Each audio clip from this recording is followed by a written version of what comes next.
Assalamualaikum warahmatullahi wabarakatuh. Bismillah walhamdulillah, wassalatu wassalamu ala rasulillah Muhammad ibni Abdillah wa ala alihi wa sahbihi wa mawala, amma ba'du. Selamat pagi para pemirsa. Assalamualaikum Nusantara dimanapun Anda berada. Alhamdulillah thumma alhamdulillah, di pagi hari yang cerah ini Allah subhanahu wa ta'ala masih memberikan kepada kita beribu-ribu nikmatnya, bahkan berjuta-juta nikmat, sehingga Allah memberikan kepada kita luasan rahmatnya, sehingga kita bisa memasuki hari ini, dan mudah-mudahan bisa melewati hari ini dengan sebaik-baiknya.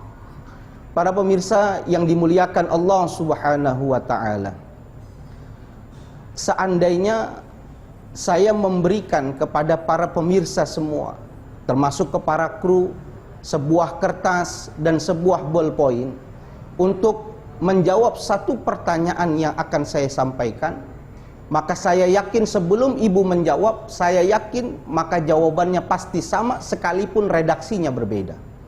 Apa pertanyaannya? Saya ingin bertanya, kira-kira cita-cita terbesar apa yang diinginkan oleh para ibu bapak pemirsa sekalian? Maka semuanya pasti akan menjawab sekalipun redaksi berbeda. Mereka ingin menjadi orang yang bahagia di dunia dan menjadi orang yang bahagia di akhirat. Dan itulah yang disebut dengan konsep kebahagiaan yang sempurna.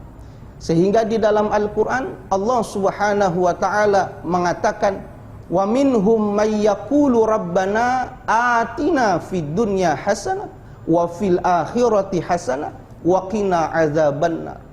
Orang meminta, berdoa kepada Allah agar Allah subhanahu wa ta'ala memberikan kebahagiaan di dunia, begitu pula dengan mendapatkan kebahagiaan di akhirat. Saya belum pernah bertanya kepada jamaah semuanya ketika pengajian, adakah di dunia ini yang ingin menjadi orang yang belangsak di dunia dan belangsak di akhirat? Serentak mereka mengatakan, enggak mau Ustaz.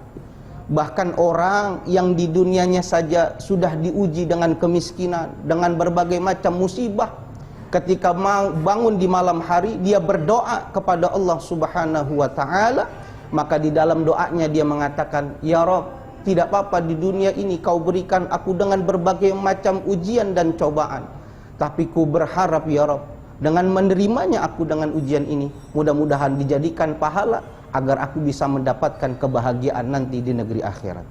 Inilah konsep kebahagiaan, yaitu bahagia di dunia dan bahagia di akhirat.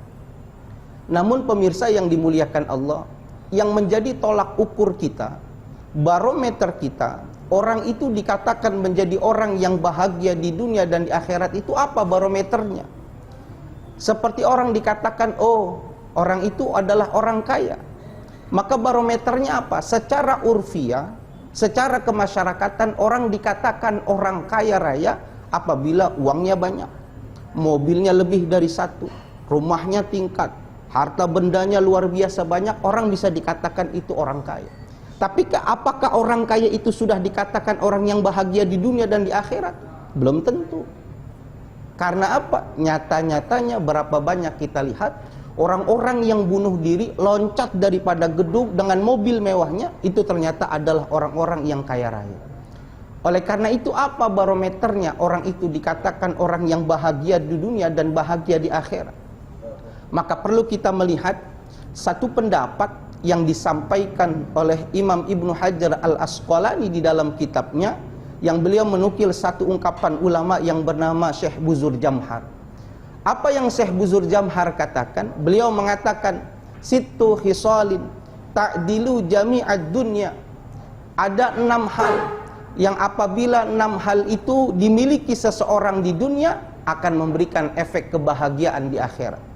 Apa di antara ke-6 itu? Yang pertama, at-ta'amul mari, ay at-ta'amul laziz, yaitu makanan yang lezat, makanan yang nikmat, yang dapat dinikmati daripada nikmatnya makanan itu. Kalau kita bisa menikmati satu makanan hidangan yang enak, satu hidangan yang luar biasa rasanya dan bisa dirasakan dengan lidah, maka kita sudah mendapatkan 1/6 daripada kebahagiaan di dunia dan memberikan efek di negeri akhirat. Tapi saudara, hal ini jangan disepelekan. Kenapa demikian? Ternyata tidak semua orang bisa merasakan kenikmatan daripada makanan itu sendiri. Di daerah Jakarta ada satu tempat, satu majelis taklim. Ketika gurunya selesai menyampaikan pengajian, maka salah seorang jamaahnya datang. Dia datang menghadap kepada gurunya, berbisik-bisik, seakan-akan dia tidak ingin diketahui oleh orang lain hal apakah yang ingin dia sampaikan kepada gurunya itu. Maka dia bilang kepada gurunya, "Wahai Tuan Guru, izinkan saya untuk memohon agar Tuan Guru sudi untuk mendoakan kepada saya." Maka gurunya mengatakan, "Iya, insya Allah saya doakan." "Memang ada apa?" "Wahai Tuan Guru yang mulia, saya sudah berobat di Jakarta tapi belum sembuh. Saya sudah berobat lagi sampai ke Australia, belum sembuh, ke Singapura, belum sembuh. Sekarang saya sudah kumpul uangnya, saya rasa sudah cukup, saya nabung selama 20 tahun, saya mau pergi lagi ke Amerika, mau berobat agar penyakit saya bisa sembuh." Maka ditanya sama gurunya, "Memang penyakit apa kok sampai harus menabung 20 tahun lamanya untuk berobat? Emang kena sakit apa?" Maka muridnya itu mengatakan, "Sudah berapa lama bibir saya tidak bisa merasakan sesuatu apapun yang masuk ke dalam diri saya. Jadi kalau makan apapun di dalam lisannya tidak ada rasa apapun, semuanya rasa sama. Kalau kita kan enak, makan ayam masih terasa ayam, makan soto masih terasa soto, makan daging masih berasa daging. Dia tidak bisa merasakan apapun itu. Bahkan yang saking parahnya lagi, dia tidak bisa membedakan mana makanan yang sudah basi dengan makanan yang masih bisa dimakan. Kenapa? Karena lisannya sudah hilang rasanya.